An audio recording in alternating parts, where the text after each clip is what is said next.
তো hello guys, আমি এই ভিডিওটা একটু লেট করে ছাড়ছি। আমার সময়ের খুব অভাব ছিল বলে ওর জন্য আমি ভিডিওগুলো ঠিকমতো করে পোস্ট করতে পারছি না। তো আজকে যাই হোক পোস্ট করছি খাওয়ার ভিডিওটা। বাকি ভিডিও তো আমি পোস্ট করেই দিয়েছি তোমাদের, বা এমনি তোমার ছবিও পোস্ট করে দিয়েছি। শুধু এই খাওয়ানোটা, মামায় যে খাওয়াচ্ছে পুচকুকে দেখতেই পাচ্ছ। ও হচ্ছে যে মানে এত মানে ভালো লাগছে। এবার অন্য কিছু ওকে যখন দেওয়া হচ্ছে না, তখন ও খেতে চাইছেন না।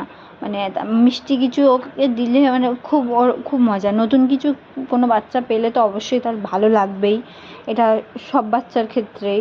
বড়রাও যেমন একই ঘেয়ে যদি একই জিনিস খেয়ে যায়, নতুন কিছু যখন পায় সেটা কিন্তু তখন মানে তৃপ্তি করে খায়, ঠিক তেমন ওদেরও তাই।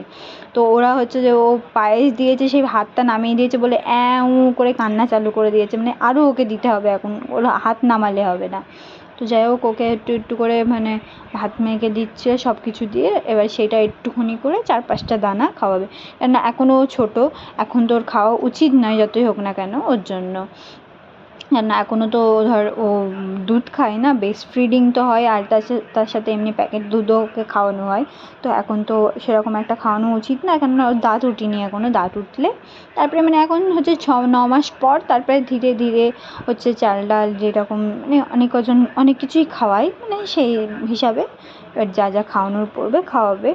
তো তোমাদের ভিডিওটা কেমন লাগলো বা কিছু, তোমরা আমাদের পুচকু সোনাকে তোমাদের কেমন লাগলো তোমরা বলো। তো কমেন্ট অবশ্যই করো, শেয়ার করো, সাবস্ক্রাইব করতে কেউ কিন্তু ভুলো না। আর আমাকে এরকম করে তোমরা ভালোবাসা দিয়ে যেও। আমি এইটুকুই ভিডিওটা তো আমি আজকে শেয়ার করছি। তো tata guys, good night, sweet dream সবাইকে।